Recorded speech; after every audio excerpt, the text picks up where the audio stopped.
12 years, $700 million, all for a game that still crashes during the live tech demo.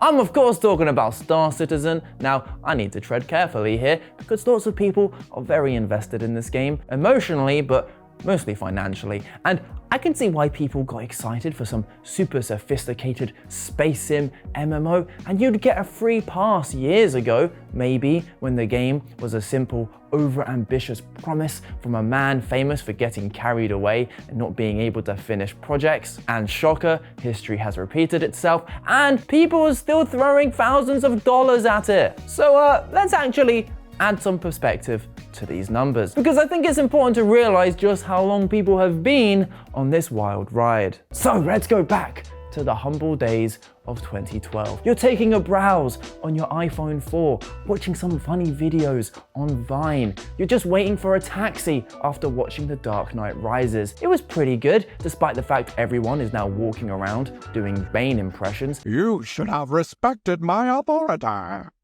But hey, that villain was never gonna match the excellence of Heath Ledger's Joker.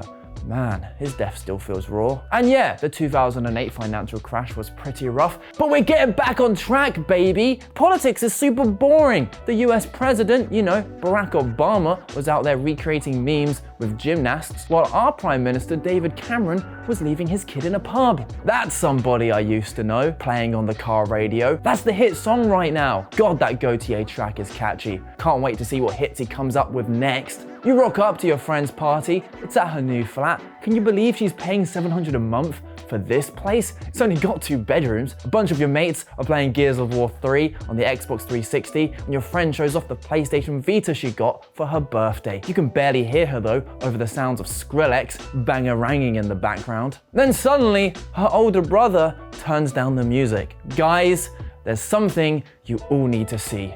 You gather around his Alienware M17X laptop and sit mesmerized by the most powerful 30-minute video you've ever seen. Kony 2012.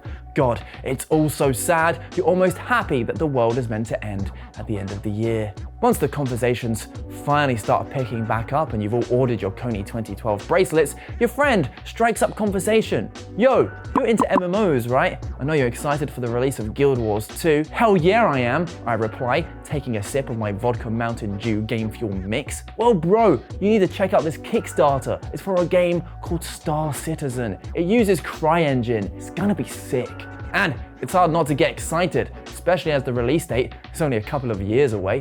Yeah, screw it. I'll chuck some money behind backing it. I was gonna use it for this thing called Bitcoin, but this seems like a much better investment. And of course, the years fly by. Flight MH370 mysteriously disappears. Harambe is shot in cold blood. World leaders come together to sign the Paris Agreement. Thank God we're finally doing something about climate change. You join the event on Facebook to storm Area 51. The world is shut down by COVID. Masayoshi Soken changes music forever with his live performance of Valahi.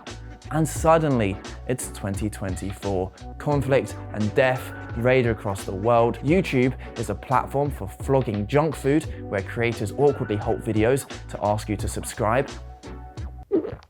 And Twitter has died and become only clans. It truly is the darkest timeline. Whoa, wait a second. What's happening with Star Citizen? Surely that's out by now. Release date TBC? Damn, well, it must be pretty polished by now. Oh, never mind.